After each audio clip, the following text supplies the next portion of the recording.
A typical morning at Rockland Station in 2000, two twin children vanished without a trace amidst the crowd, and no one ever found them. 23 years later, a surveillance video unexpectedly surfaced, shattering every assumption, exposing the chilling silence of a system presumed humane. In a desperate journey to find her brother, the sister faced meticulously concealed lies, stolen memories, and a truth so cruel it was bone-chilling.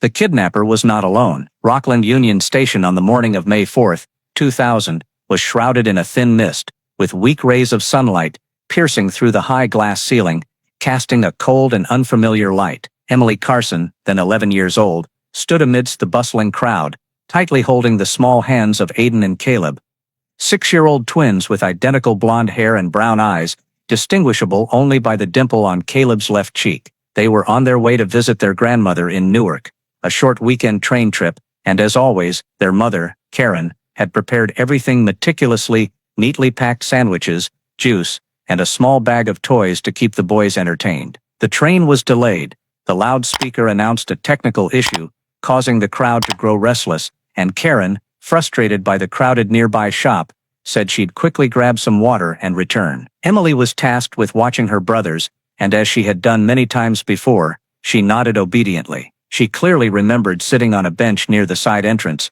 placing their 3 backpacks side by side, and telling Aiden and Caleb a story about a red dragon guarding a moonlit bridge. Both listened eagerly, their eyes sparkling. But then, like a slash tearing through her memory, the sound of bustling footsteps around her faded into a brief, terrifying silence, and when Emily turned, the boys were gone. No screams, no struggle, just an empty space on the bench, with a grape juice box still rolling at her feet. Emily remembered screaming until her throat was raw, running through the station like a madwoman, grabbing strangers' sleeves, calling her brothers' names in desperation. The police were called, sirens wailed, barriers went up, and a human chain formed, but no one saw anything, no one remembered anything. A vague witness claimed to have seen 2 boys following a silver-haired man, but the camera at the side gate, where the testimony pointed, was malfunctioning that morning, and then everything fell apart. The press swarmed, interviews and speculations abounded, but nothing was clear. Emily was separated for questioning, her mother wailed until she collapsed, and the 2 backpacks were returned by the police, sitting in a corner of the house like the torn souls of children. Emily remembered sitting in the living room all night, clutching Caleb's tiny hoodie, soaked with the smell of sweat and detergent, waiting for her brothers to walk through the door, as if nothing had happened. But no one came back. Emily's childhood ended at that station, not with the sound of a closing door, but with an endless silence. 2 years later, her mother died of a stroke in her sleep, and Emily, just 13, was sent to live with her aunt in northern New Jersey. But nothing ever returned to normal. She couldn't sit in a train car without scanning for 2 small figures, couldn't hear a station loudspeaker without her heart tightening. For over 2 decades, the final image of Caleb and Aiden replayed in her mind like a scorched old film. Their curious eyes looking at something over her shoulder, their giggles fading into the crowd, and the grape juice box rolling to the tip of her shoe. She kept everything, the last photo they took together, a scrap of paper listing their favorite toys, a baby tooth Caleb lost, stored by her mother in a plastic box. It wasn't nostalgia, it was her way of reminding herself they existed. They were real. And if she let those memories fade, all that would remain was a name in some cold New Jersey police file. No one knew how Emily Carson lived through the years that followed, but every May, she returned to Rockland, sitting silently in front of the old station, watching passers-by with aching heart, as if by looking long enough, one of the boys would step out from the crowd, calling her name as if they'd never left. And on the 23rd year, as she sat in her cold Seattle apartment, a message popped up from a stranger. I found surveillance footage from Rockland, 2000. Do you want to see it?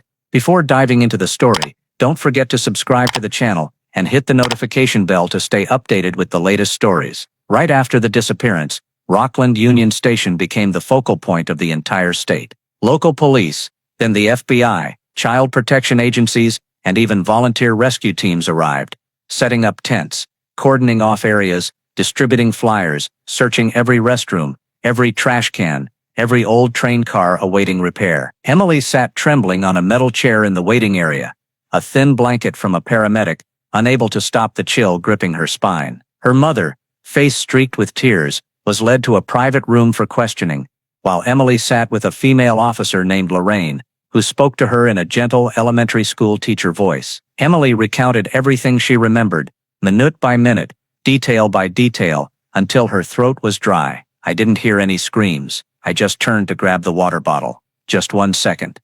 When I turned back, they were gone. One of the investigators, Martins, took meticulous notes, his eyes narrowing when Emily mentioned the silver-haired man in a black coat someone had briefly seen. But no one remembered a face. No sketch was ever made. A nearby vendor said they saw an old beige van leaving the parking lot around that time, but they didn't recall the license plate or whether there were children inside. And then, the faint hope faded into vague reports. The police released photos of the boys and a televised plea. Flyers with bold red missing text were plastered everywhere: storefronts, gas stations, utility poles. They received dozens of calls daily. Someone claimed to have seen the boys at a diner in Virginia. Another swore they were spotted at a bus stop in Chicago, but all were dead ends. Police flew out, checked cameras, questioned witnesses, and returned empty-handed. Some suspected Emily's mother, suggesting she neglected her children or was involved. But her character profile, testimony, and anguished reactions gradually dispelled those doubts. Still, judgmental stares followed her for the rest of her years, from the media, neighbors, and sometimes even Emily herself. A year later, the case was classified as unsolved. The FBI moved the file to archives, promising to reopen if new evidence emerged. But evidence never came. Emily's family unraveled in silence. Her mother sank into deep depression, sleepless, a mere shadow wandering their small apartment. She spent hours in the boys' room, touching nothing, as if keeping everything untouched would bring them back to their place. One September morning in 2002, she didn't wake up. A silent stroke ended all unanswered questions. Emily, then 13, was sent to live with her Aunt Caroline in Montclair, but her mind never left that station. For years, she kept searching. On missing children websites, anonymous forums, or in hazy dreams, where Caleb and Aiden always stood a few steps away, backs turned, never facing her. Emily kept all case-related letters in an old wooden box, locked and hidden under her bed. She had photocopied police files, witness statements, station maps, and handwritten letters from strangers claiming to have seen boys like hers. Once a man from Texas called, saying he'd rented a room and found photos of the boys in a suitcase someone left behind. But when police arrived, there was no suitcase, nothing. All those hopes, like doors quietly shut in the dark, opened only to slam shut with a dry click.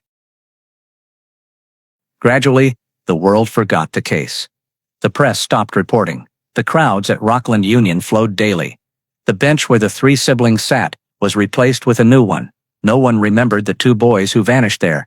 Only Emily did. For her, time stopped at that moment. 23 years later, she still avoided train cars far from the door.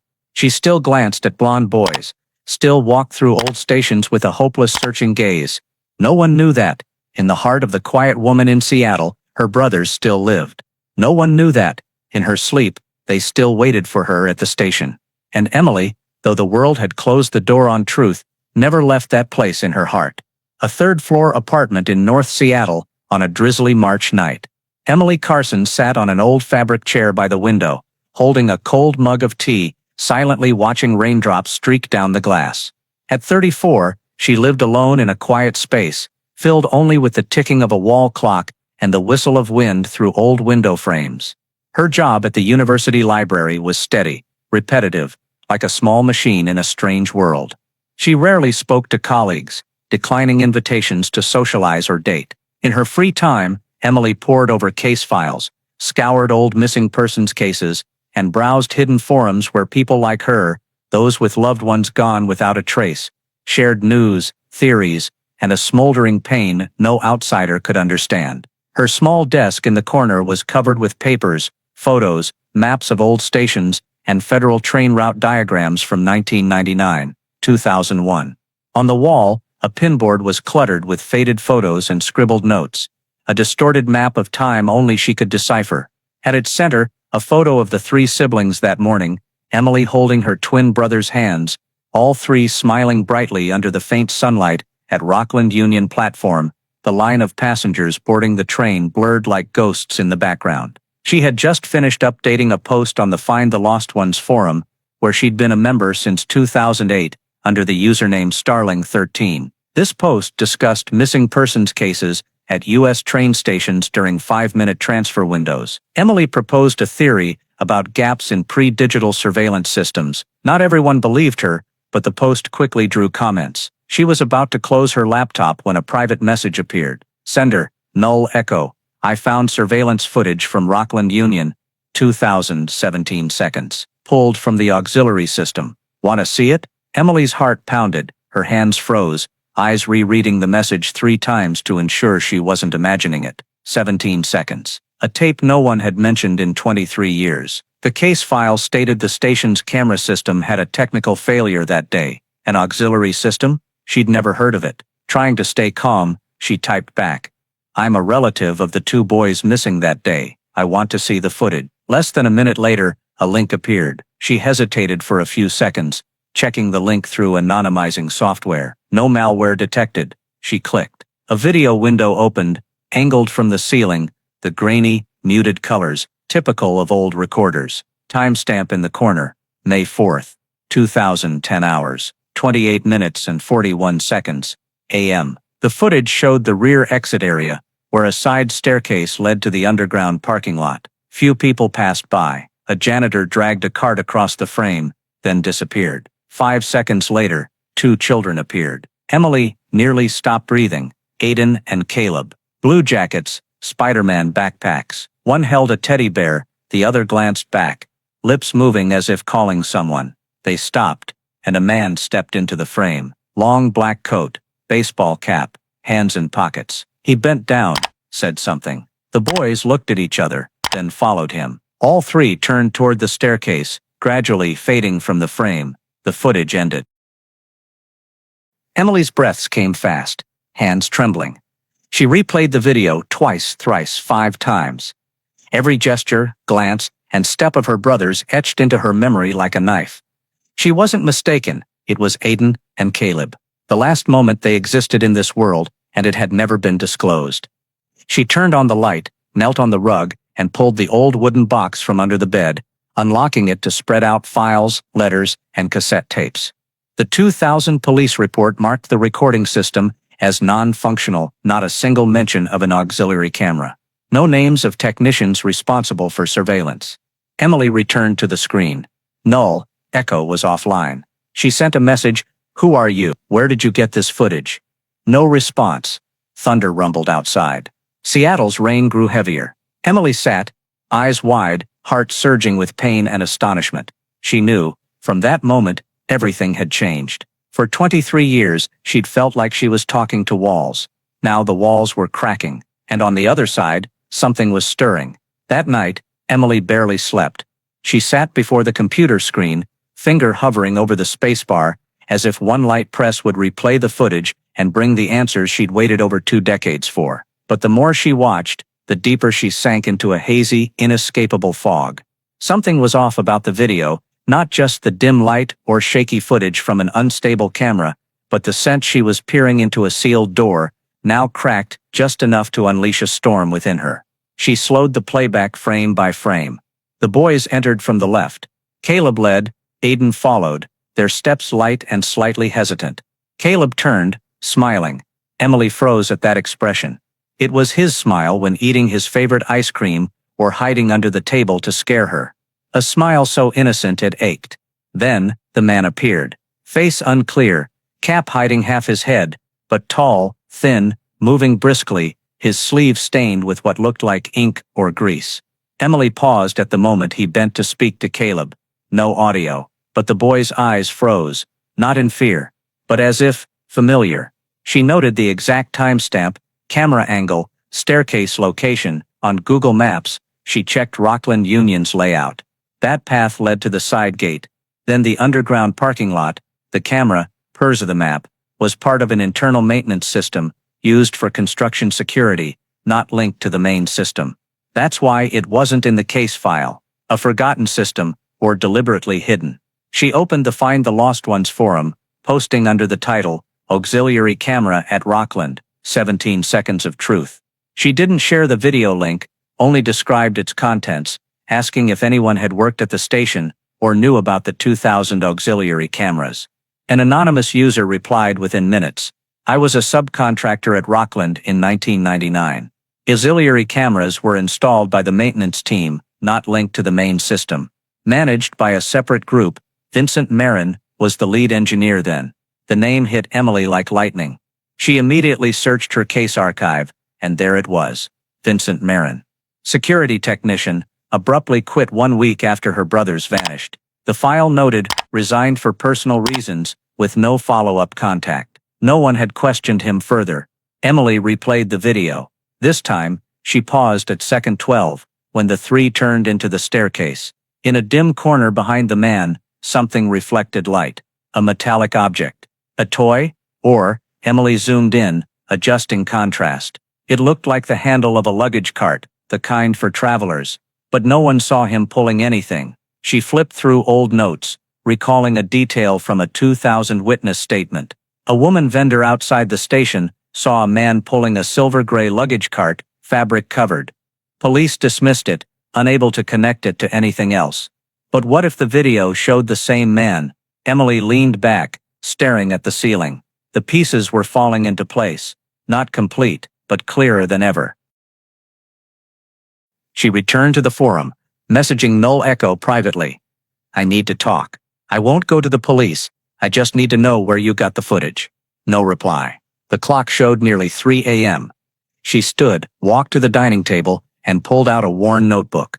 The first page listed names mentioned in the case, then ruled out. She added, #12, Vincent Marin, technician, left station 1 week after incident, had access to auxiliary system, not investigated. Below, she underlined twice.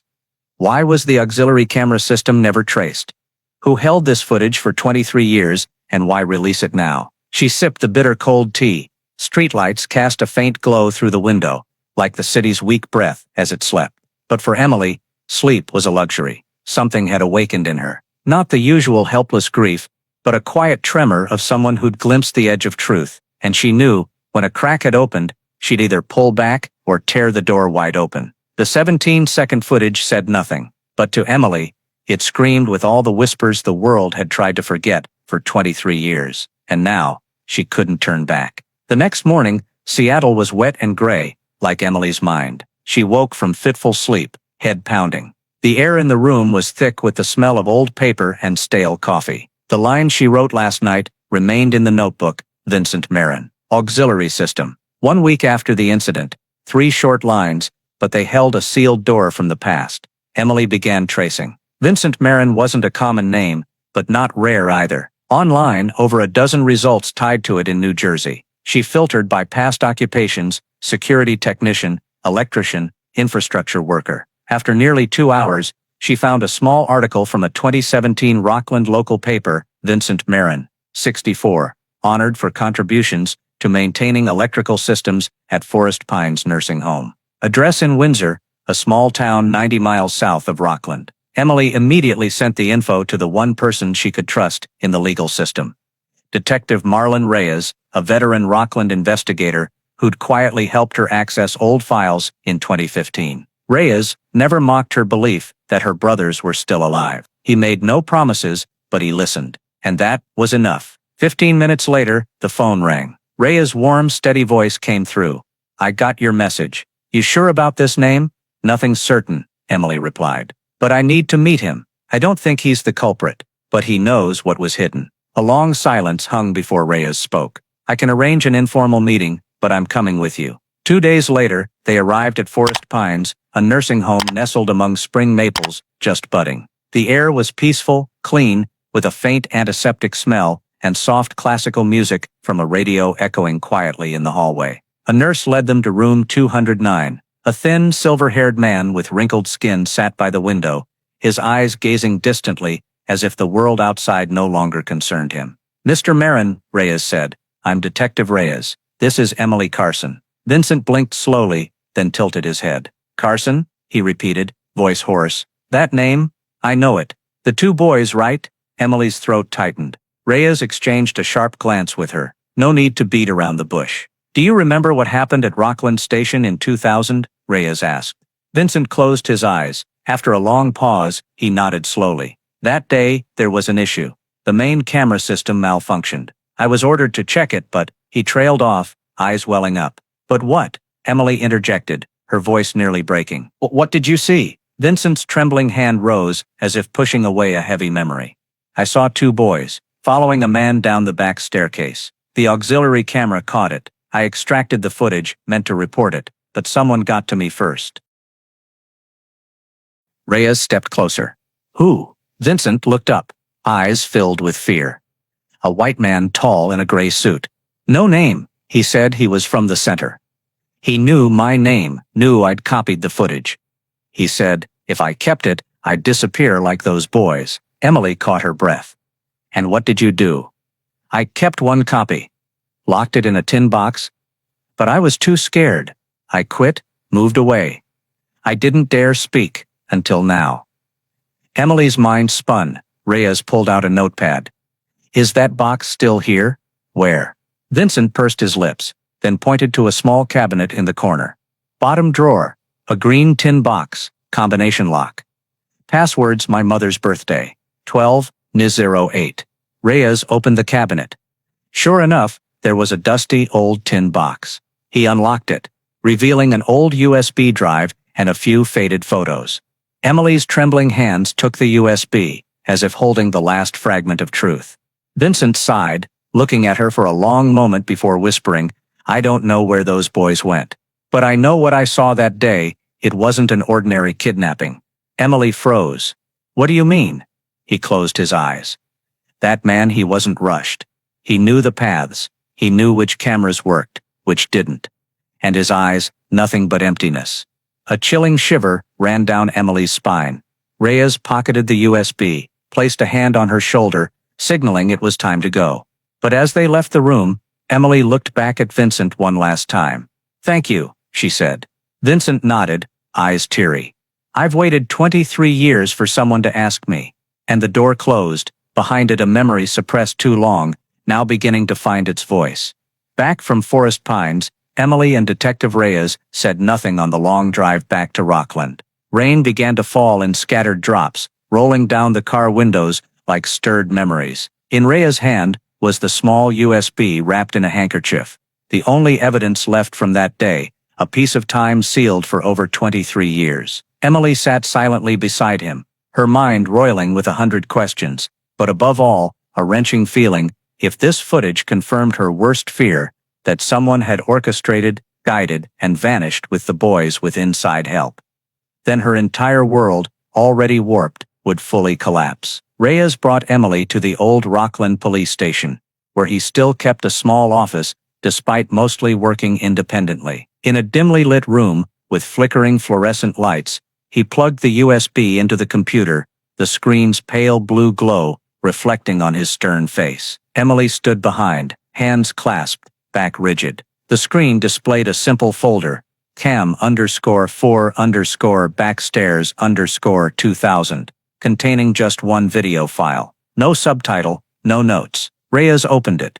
The footage was identical to what Null Echo sent, but clearer, longer. 47 seconds total. Emily held her breath. The scene began with a janitor passing by. Then Aiden and Caleb entered the frame. Caleb's smile, Aiden's hesitant steps, and the man appeared. But in this full footage, after the three turned into the staircase, the camera kept rolling for nearly 20 more seconds. And in those seconds, the unthinkable happened. Another security guard stepped into the frame from the opposite side. He wore a Rockland Station uniform, a name tag, James R. Dillaway, who was noted as not present at the scene in the 2000 report. He stood, watching where the three had disappeared, pulled a walkie-talkie from his coat, said something, then did nothing. No pursuit, no surprise, no alarm. He just stood, looked, gave a slight nod, then turned and walked away. Emily was stunned. Reyes rewound, pausing at the moment the guard nodded. He zoomed in. James Dillaway's face was clear, with empty eyes and an expressionless mouth. He wasn't coerced. He wasn't alarmed. He knew. The file says he was stationed at the platform during the disappearance, Reyes said, voice low. No reason for him to be at the side exit unless he knew what was happening. Emily finished, lips pale. They checked old records. Dillaway worked at Rockland Station from 1986 to 2002, then moved to private security for a company called Leeward Solutions, which provided personnel for private and government organizations. Leeward was linked to at least 2 internal missing persons investigations, Reyes muttered, flipping through files, but both were closed for lack of evidence. Emily stared at the screen. She no longer felt like a victim. She was facing a system, not just one man leading her brothers away, but a chain of people who knew, witnessed, and chose silence. Each, Vincent the technician, Dillaway the guard, was a piece of a darker puzzle than she'd imagined. "Can you find Dillaway?" she asked. Reyes nodded. "I'll track him, but if he's alive, he won't be somewhere easy to find. People like that always have a place to hide."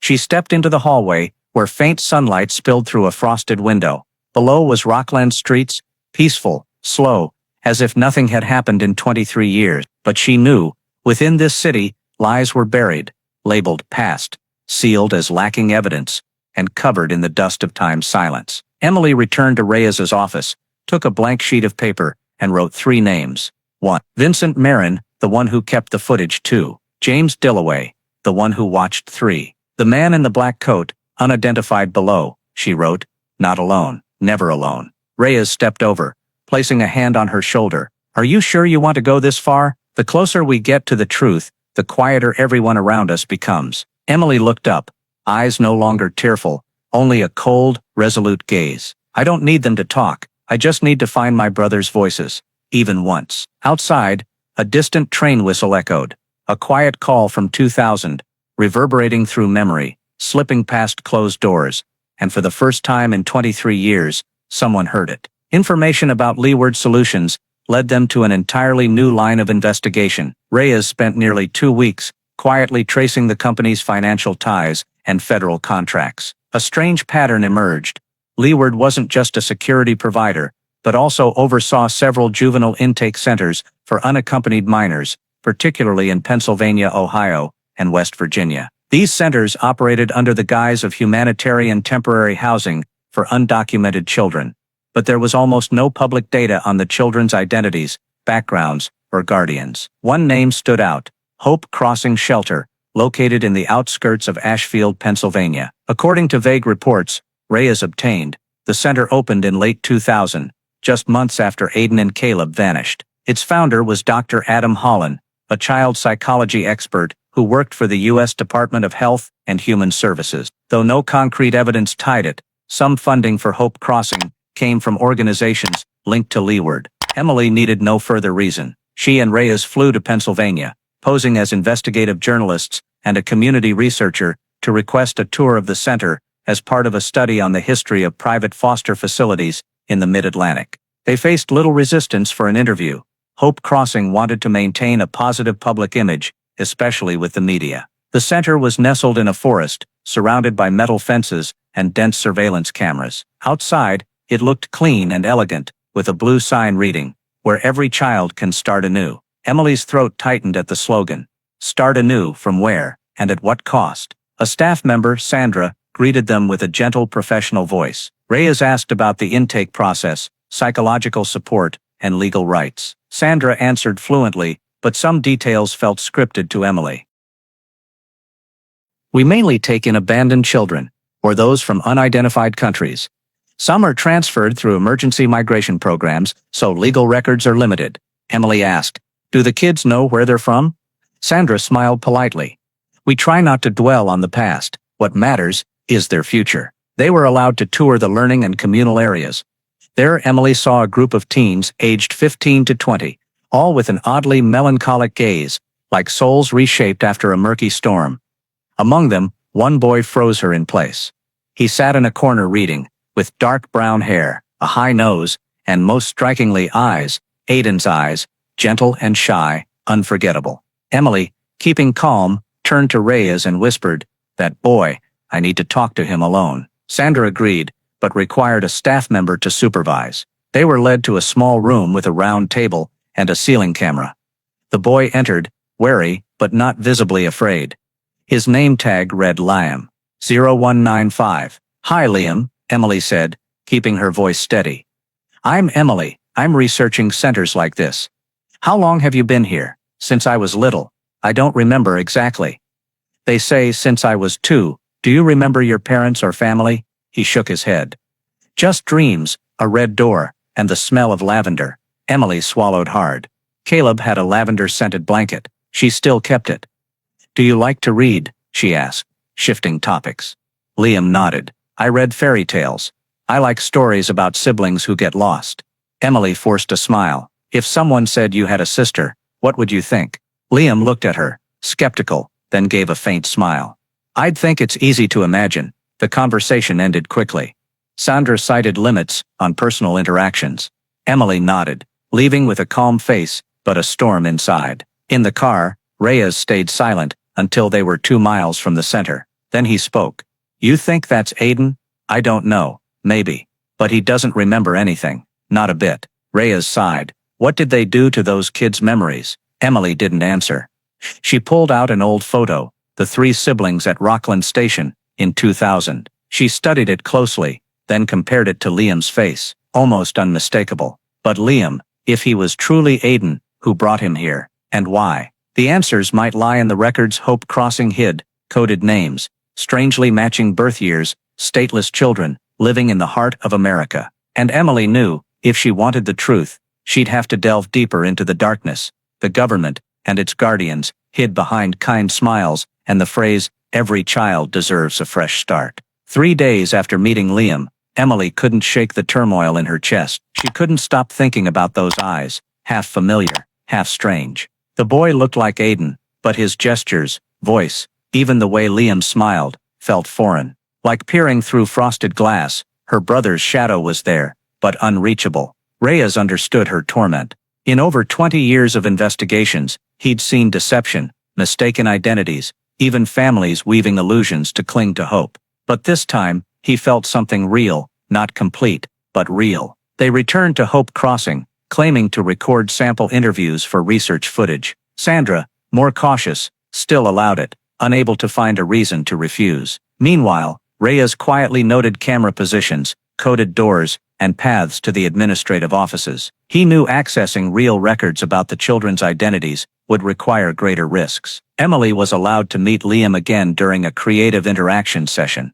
She brought an old comic book, Where the Wild Things Are. Aiden's favorite, read repeatedly before bed. She said nothing about it, just left it on the table. Liam glanced at it, hesitated, then picked it up. A minute later, he flipped through the pages. Have you read this before? Emily asked gently. Maybe, Liam said. I don't remember clearly. Like a dream, she nodded. Do you dream often? He nodded. Recurring dreams. Sometimes I'm at a train station, but I don't know what train I'm waiting for. Sometimes I'm playing with someone, but their face is blurred. When I wake up, I'm always sad, and don't know why. Emily gripped her hands, holding back tears. Liam, if I said you were my brother, would you believe me? He looked at her. Long. No smile, no frown, just silence. Then he shook his head. No, I'm sorry. Emily nodded, prepared for that answer. Why not? Because no one's ever called me Aiden. I grew up as Liam. I don't have memories of you, of anyone. If you were my sister, why don't I remember? A sharp blade sliced through Emily's heart. She wanted to say memories could be erased. That hypnosis therapies and mind-altering techniques had been used by the government in trauma recovery programs for minors. But she knew no one would believe that from a stranger claiming to be a sister. She pulled out an old photo of the 3 siblings at Rockland Station that fateful morning in 2000. Do you recognize this place? Liam studied it. A fleeting frown crossed his face. It looks familiar, but I'm not sure. More like a dream than a real place. Emily smiled painfully. Just as she feared, Aiden's memories, if this was Aiden, were buried deep in the recesses of his mind, locked away. Back in the car, Reyes was silent for the long drive. At a gas station stop, he spoke. I checked Hope Crossing's internal data through hidden metadata on their website. There's a list of kids admitted in 2000, 2001, but none have social security numbers or birth records, just internal codes. Liam is 0195, recorded as transferred from a southern border shelter on June 17, 2000. But Aiden vanished May 4th.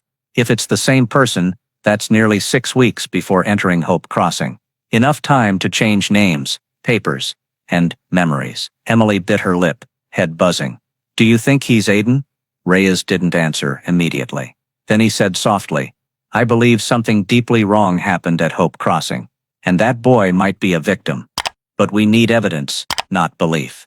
That night, Emily sat alone in a cheap motel near Ashfield. She pulled out her small notebook, writing the first lines in years. Today I saw you, Aiden. But you didn't see me. Or maybe you did, but you no longer know how to call my name. You've been someone else too long. But I'm still here. I call you every day. By your real name. She closed the notebook, set it on the table. Outside, early summer rain fell slowly, like broken breaths, and in her heart, a truth took shape. If Aiden had been erased from himself, this journey wasn't just about finding him, it was about remembering. To do that, Emily knew she'd have to cross the line between truth and distorted memory. She'd have to access the files Hope Crossing hid, confront those who built this system. She was no longer searching for her brother as a child seeking family. She was searching for a person stripped of their very self. 2 days after her last talk with Liam, Emily and Reyes began planning a break-in to Hope Crossing's internal data center, an act beyond legal bounds, but their only option left. Through old contacts, Reyes reached a former colleague, Carter Nels, an independent cybersecurity expert who'd investigated data breaches for major hospitals. Carter agreed to help after hearing about Aiden and Caleb's disappearance. The story was strange and heartbreaking enough to make him pause before nodding over the phone. I'm in, but don't expect it to be clean. From camera and internal network data, Carter identified a data storage center in the administrative building behind the dorms. It wasn't fully internet connected, only periodically synced with a private server in Philadelphia. After returning to Hope Crossing as a fire safety inspector, Reyes mapped the basement where the server was located. A coded door, monitored by a live camera. They had little time. On an early weeknight, under the guise of a documentary crew needing nighttime footage to capture the center's authentic rhythm, Reyes and Carter secretly installed a device into the administrative building's auxiliary power system. When the power switched to energy-saving mode, a nightly process at 2 a.m., the device triggered a pulse to temporarily disable the camera system for 4 minutes. Just 4 minutes to enter, copy the data, and leave without a trace. At 1:58 a.m., Emily stood watch by the car, while Reyes and Carter silently entered the building. The coded door was handled by Carter in 30 seconds with specialized equipment. In the small server room, the steady hum of cooling fans sounded like the breathing of a giant beast in deep sleep. Carter plugged in the copying device. The clock ticked down each second.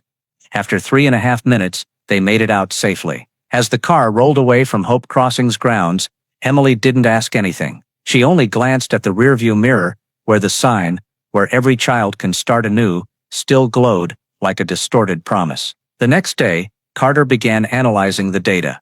What they found made Reyes, a seasoned cop, curse out loud. The entire storage system was a labyrinth of systematic falsification. The children's records in the facility all bore internal identification codes, but none matched any civilian, educational, or medical data outside the system. At least 212 children were transferred from unidentified sources between 2000 and 2007. Most labeled as homeless victims of illegal migration or children with unverified nationality. Liam's file, 0195, showed an entry date, June 17, 2000, intake location, transfer point 3B, interstate corridor, origin, confidential. But there was a line in internal code that Carter decoded, origin record, AC, NJ_0405.AC, to Emily, nearly stopped breathing. NJ_0405, Rockland Union Station's local code, and 0405 was the date Aiden and Caleb vanished. Reyes reread the line, his face rigid. AC, he said. Aiden's Caleb. Carter nodded. Can't confirm. But if this is a coded name, it's highly likely, especially since most other codes are numeric. This is a rare case. They found other files with similar notations, EW, JL, BN, mostly from states like Arizona, Texas, and notably New Jersey. These records shared one trait: No contact information for relatives, and no reported missing persons cases matched them. Reyes frowned. Someone tampered with the national system. They erased data or blocked it from being created. The deeper they dug, the clearer it became. Hope Crossing wasn't just a shelter. It was the endpoint of a chain for children separated from families under a humanitarian guise, but in reality, it restructured identities. The children were fed, educated, and medically cared for, but no one knew who they once were. Memories were blurred through therapy, hypnosis, even drugs. Emily no longer doubted whether Liam remembered or not. He was part of this chain. And if he was Aiden, where was Caleb? If one survived, was the other taken elsewhere, or worse, did he not survive the transition phase? Reyes planned to report the data to an independent investigation agency, but Emily stopped him. They'll cover it up before we prove Liam is Aiden. They'll say it's just an administrative error. Then what do you want? Reyes asked, eyes weary. I want Liam to see himself. I want him to remember on his own, without anyone guiding him, without anyone rewriting his past. Reyes sighed. He knew this was harder than any case he'd worked. Because this time, the culprit wasn't a person, it was a structure, a system, a philosophy cloaked in compassion. But driven by erasure of identity, Emily stood by the hotel window, gazing at the Ashfield forest fading in the dusk. She whispered, "They call it humane. But nothing is crueler than making a child forget who they were." Behind the veneer of goodwill were crimes without blood, without traces. They left only children, stripped of names, memories, and sometimes the right to grieve what was erased.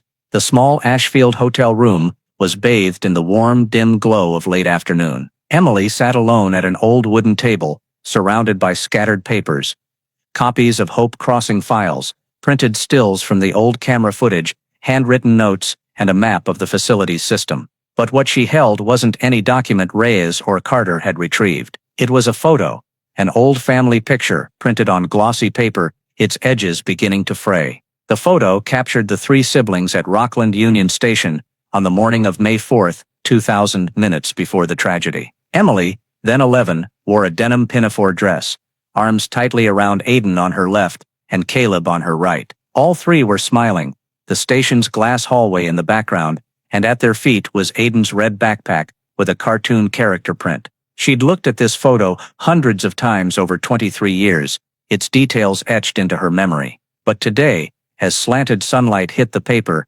her eyes caught something she'd never noticed, a small dolphin-shaped keychain, silver blue, dangling from the backpack's zipper. She froze. That keychain, Caleb had picked it out during a beach trip with their mother in Wildwood, a month before the disappearance. He insisted on keeping it for himself, letting no one touch it. After the boys vanished, police recovered only Aiden's backpack.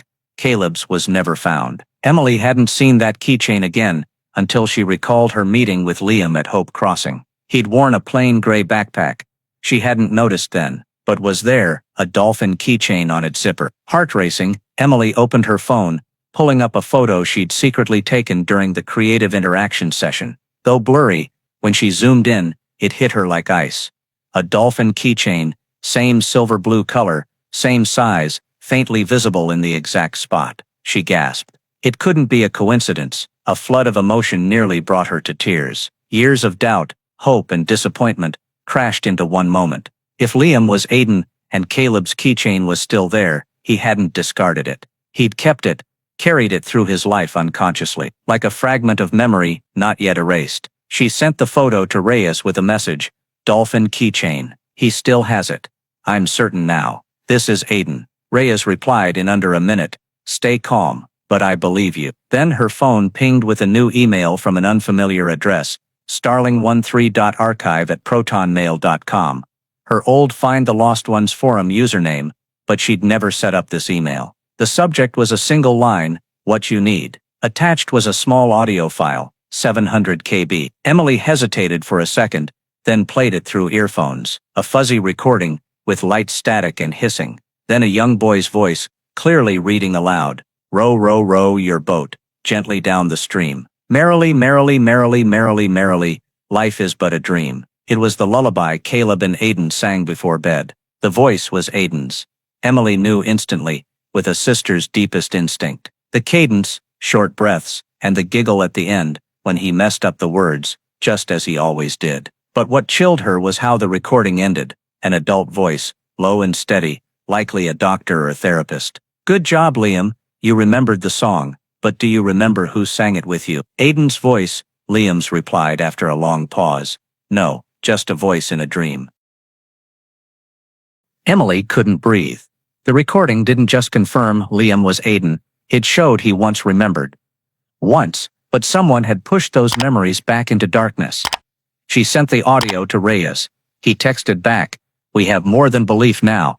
I'm calling someone." But Emily didn't reply. She sat, eyes fixed on the old photo, hands clenched. Aiden's eyes in the picture, and Liam's in person matched. Now it was time for him to know the truth.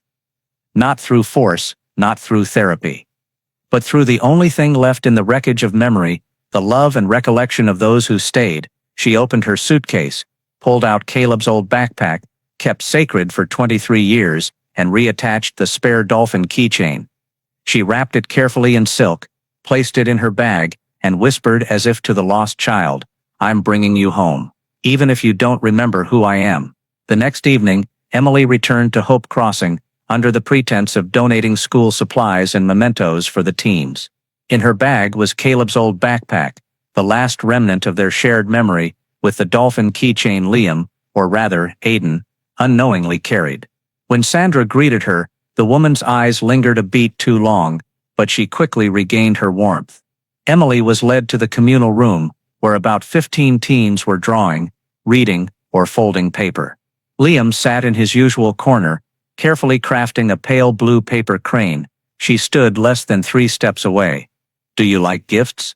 Emily said softly, approaching. Liam looked up, a flicker of wariness softening when he saw her. She sat beside him, placing the backpack on the table, unzipping it to reveal an old comic book, a broken colored pencil, and a faded gray mini hoodie. She said nothing, just turned the dolphin keychain for him to see. He stared at it, unblinking, then slowly reached to touch the identical keychain on his own backpack. Both, exactly the same. "Feel familiar?" Emily asked, her voice barely a breeze. Liam didn't answer. He lowered his head, eyes narrowing, as if pulling something from the depths. A fleeting frown, then a shake of his head. "I'm not sure. It makes me sad, but I don't know why." Emily placed her hand on his. "Because memories don't die, Aiden. They're just buried." He flinched at the name, then gave a faint smile. "My name's Liam. Liam's the name others gave you. You were once Aiden. You had a twin brother, Caleb, and a sister, me." He fell silent. His face showed deep confusion. Emily knew it wasn't fear. Somewhere in his mind, that name was tapping a door locked for decades. "Were you ever treated?" she asked softly. "Hypnosis, memory therapy?" Liam paused, then nodded slightly. "For a while they asked me to recount dreams. Then the doctor told me to choose which memories to keep. They said some weren't real, that memories could be tainted by movies or books I read. Then they gave me medicine, to reduce stress. I started forgetting." He stopped. His hand gripped the keychain. "But that song, the lullaby. I still remember. I don't know why." Emily pulled out earphones and handed him her phone. "Listen to this. You sang that song when you were 6. And you didn't sing it alone." She pressed play. The audio played, Aiden's young voice singing, "Row, row, your boat," hesitant but clear. Liam froze. When the adult voice asked, "Do you remember who sang it with you?" Emily saw his eyelids twitch. The recording ended. Liam removed the earphones. His eyes glistened. "That voice was me?" Emily nodded. "You and Caleb sang it every night. The boy in that recording is you, and the other was your twin brother." Liam stood, stepping back, hands clutching his head. "No way, no way." Emily rose, not approaching, just gently. "It's not your fault. You're a victim. They made you forget. They taught you to believe you were an orphan, with nowhere to return. But I'm here. I never stopped looking." The door opened. Sandra stepped in, her eyes scanning the room. Liam still stood, hands trembling. "What's going on?" Sandra asked. Emily smiled, stepping forward. "Nothing. Just someone remembering who they were." Sandra stared, lips pursed, but said nothing more. Emily understood. She knew more than she admitted. But silence could no longer hide it. Leaving Hope Crossing, Liam followed Emily to the car. He didn't speak much, but his eyes had changed. No longer empty, no longer guarded. A storm of memory had begun. Reyes waited at the motel. When Liam walked in, he said only, "Welcome home, Aiden." Liam didn't respond, but he pulled the dolphin keychain from his pocket, placed it on the table, and turned to Emily. "If I'm Aiden, where's Caleb?" The room fell silent. Emily stepped forward, sat beside him, and placed a hand on his shoulder. "I don't know yet, but I'll find him. For you, for Caleb, for all three of us." Liam nodded slightly. Outside, rain pattered on the tin roof, like memories returning, not loud, not fierce, but persistent, drop by drop. Some things are stolen, but as long as someone remembers, as long as someone calls their name, memories, no matter how long buried, can find their way back. A week after Liam acknowledged that his memories had been tampered with, that the name Aiden Carson wasn't just a stranger's word, but a part severed from his being, Emily sat alone on an old wooden bench at Rockland Union Station. This was where she'd watched her brothers that morning of May 4th, 2000. The station had been renovated, with new tiles, LED lights, and modern security cameras. But to her, nothing had changed. The little feet, once dangling off the bench, the hands clutching a grape juice box, and Caleb and Aiden's laughter still echoed in her mind, as if time was a thin glass she could pierce if she stayed still long enough.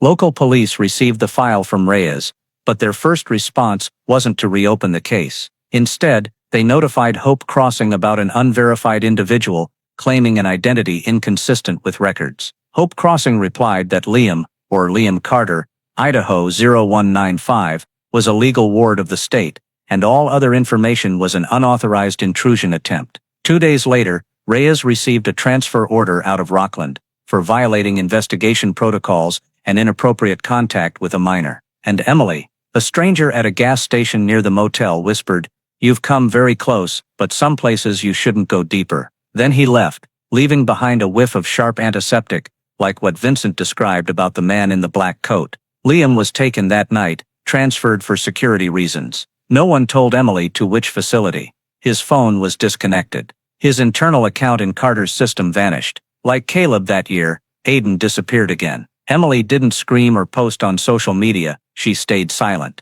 Because this time, she understood the truth wasn't hidden by events, but by a structure. It wasn't someone taking Aiden, it was a machine keeping him. She opened her phone, replaying the old audio, Aiden singing "Row, row, row your boat," and his final answer.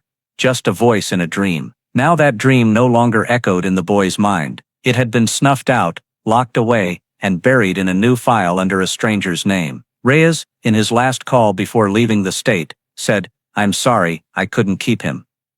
Emily replied, "You kept more than you think, you let him remember, even for a moment." She returned to Rockland like a ritual, like a necessary note to end a song without rhythm. She brought the old backpack, placed it where it was years ago, and took a new photo.